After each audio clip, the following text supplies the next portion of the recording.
आज काही वेळापूर्वी दादर वेस्ट येथे सुश्रुषा हॉस्पिटलला गेल्या 13 दिवसापासून ॲडमिट असलेल्या पिंकी माळीच्या आईंना भेटायला आणि कुटुंबाची विचारपूस करायला मी हॉस्पिटलमध्ये गेलो होतो।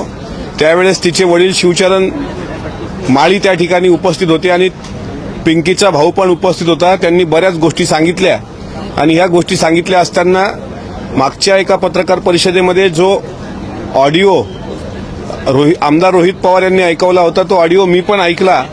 त्याच्यामधली भाषा म्हणजे व्हीके सिंग जो आहे, व्हीके सिंगनी अप्रत्यक्ष धमकी दिलेली आहे पिंकी माळीच्या कुटुंबियांना की तुम्ही पत्रकार परिषदा घेऊन पत्रकारांसमोर जाऊन तुमचा जीव धोक्यात घालू नका। अशा आशयाचे जर व्हॉट्सअप कॉल त्यांना येत असतील तर त्यांच्या कुटुंबाला संरक्षण मिळालंच पाहिजे। दुसरी गोष्ट महत्वाची, व्हीके सिंगची सुद्धा नार्को टेस्ट झाली पाहिजे। व्हीएसआर व्हेंचरचा तो मालक आहे। आणि तिसरी महत्वाची गोष्ट, त्या ऑडिओमध्ये कॅप्टन सुमित कपूरने अजित पवार जी के विमान को ठोक दिया, तर ठोक देण्याची जी भाषा आहे ती अंडरवर्ल्ड आणि क्रिमिनल लोकांची असते। मी मागच्या आठवड्यात पण म्हटलं होतं का व्हीके सिंगचे अंडरवर्ल्डशी कनेक्शन असण्याची शक्यता नाकारता येत नाही। त्यामुळे व्हीके सिंगला कोणीतरी वाचवण्याचा प्रयत्न करते असं स्पष्ट दिसते आहे। आणि व्हीके सिंगची जी मस्ती आणि मगरुरी त्या ऑडिओमधून दिसली त्यानंतर ते पिंकी माळी यांचं कुटुंबीय किती धाकात आहे हे यावरून स्पष्ट होतं। उद्या आमच्या पक्षाचे युवा नेते जयदादा पवार हे सुद्धा पिंकी माळीच्या आईला हॉस्पिटलमध्ये भेटायला जाणार आहेत। त्यांच्याकडं मी एकनाथ शिंदे साहेबांचे पण आभार मानतो की डॉक्टरांचं एक पथक त्यांनी त्या ठिकाणी त्यांच्या हॉस्पिटलमध्ये त्यांच्या देखरेखीसाठी ठेवलेलं आहे। त्यांना कुठलाही आर्थिक ताण येणार नाही अशा पद्धतीनं आम्ही सर्व त्यांना सहकार्य करू। आणि आज सभागृहात सुद्धा मी याबद्दल पॉइंट ऑफ इन्फॉर्मेशनद्वारा वरच्या सदनामध्ये पिंकी माळी यांच्या कुटुंबाचा सर्व खर्च महाराष्ट्र सरकारने उचलावा अशी विनंती करणार आहे। दुसरी महत्वाची गोष्ट, अजितदादांच्या विमान अपघातासंदर्भात खरं तर या अधिवेशनामध्ये दोन्ही सभागृहामध्ये चर्चा होणं अपेक्षित होतं।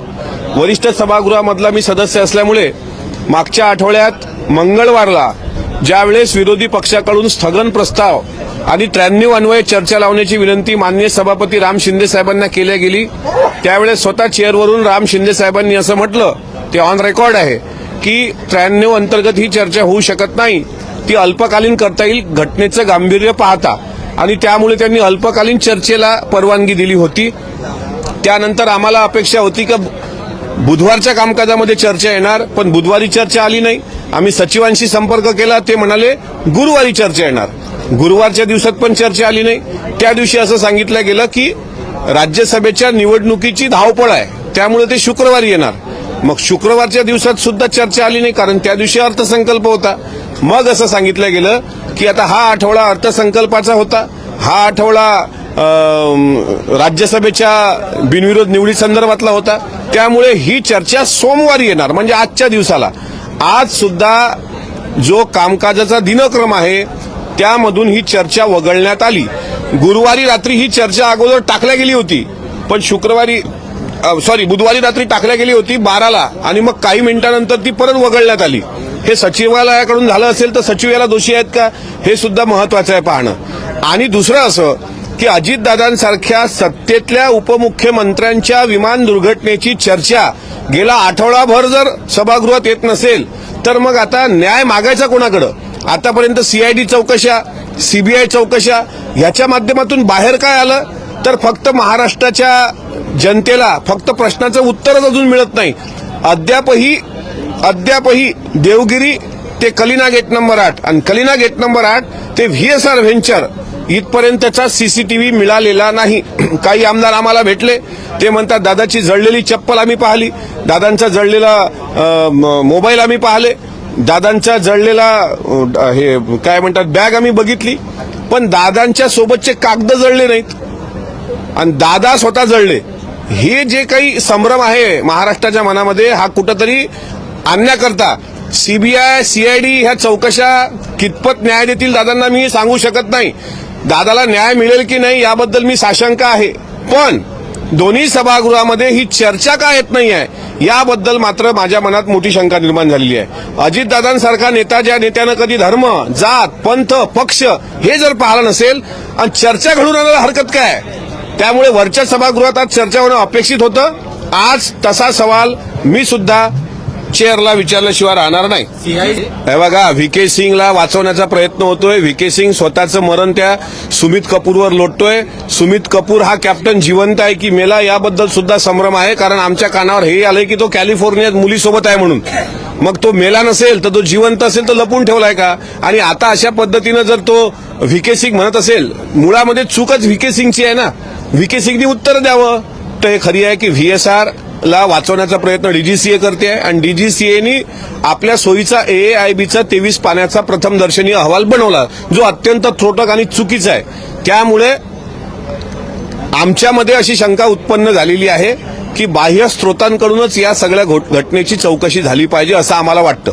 कारण अद्यापही 3-1.25 महिना 1.5 महिना उलटल्यानंतर जर सीबीआयच्या चौकशीनंतर कोणाच्या बयान घेतल्या गेले नसतील, तो ब्लॅक बॉक्स कुठे आहे हे कळत नसेल, अहो पोलीस साधा एफआयआर करत नसतील, तर मग शंकेला जागा उरते. आता तुम्ही म्हणाल तुमचा रोख कुणाकडे आहे, माझा रोख कुणाकडे आहे की नाही हा प्रश्न नंतरचा. पण वरिष्ठ सभागृहामध्ये आणि कनिष्ठ सभागृहामध्ये ही चर्चा या आठवड्यात तरी होणार आहे की नाही याबाबत माननीय सभापती आणि माननीय विधानसभा अध्यक्ष यांनाच तुम्ही विचारलं पाहिजे. कारण हा मुद्दा हा महाराष्ट्राच्या एका लोकनेत्याच्या संदर्भात आहे. हा मुद्दा म्हणजे इतका सर्वसाधारणपणे महाराष्ट्र विसरेल असं नाही. अद्यापही काही लोकांना वाटत असेल की होळीच्या धुळवडीच्या रंगामध्ये लोक विसरून गेले असतील किंवा काल भारताने वर्ल्ड कप जिंकला म्हणजे अख्खं वर्ल्ड वॉर थांबलं, अशा आशयामध्ये काल आपण सगळ्यांनी तो सेलिब्रेट केला. लोकांना वाटत असेल की या सगळ्या मुद्द्यामध्ये अजितदादांचा विषय मागं पडेल, पण अजितदादांवर जीव लावणारा कार्यकर्ता अजून जिवंत आहे. हा विषय आम्ही कुठल्याही परिस्थितीत मागे पडू देणार नाही. हा प्रश्न तुम्ही माननीय सभापती महोदय आणि माननीय विधानसभा अध्यक्ष यांना संध्याकाळी विचारायला पाहिजे की दोन्ही सभागृहामध्ये चर्चा अल्पकालीन मांडल्यानंतर सुद्धा घडून का येत नाही. माननीय सभापती साहेबांना मी विचारणार आहे. मग तेच सीबीआय चौकशी जर राज्य सरकारने लावली तर त्या सीबीआय चौकशीमध्ये देवगिरीवरचं फुटेज का येत नाही. पहिलं तर तिथे काय पाहिजे की दादा घरून किती वाजता निघाले, त्यांच्यासोबत किती लोक होती. डीजीसीएनी 6 लोकांचा आकडा दिला, विमानात 5 बसली की 6 बसली, कोण कोण विमानामध्ये होतं. सुमित कपूर नव्हता तर शांभवी पाठक चालवत होती का फ्लाईट. आणि साहिल मदन आणि यश हे दोघांचा सीसीटीव्ही तर घ्या, ठीक आहे, देवगिरीच्या सीसीटीव्हीत नाही भेटला, पण साहिल मदन आणि यश मी 4 दिवस झाले ओरडतोय, हे ट्रॅफिकमध्ये अडले तर कोण्या रोडवर अडले होते, घरून किती वाजता निघाले, आणि जर तो सीसीटीव्ही नसेल तर ते आता कुठे आहेत हे तर शोधलं पाहिजे ना.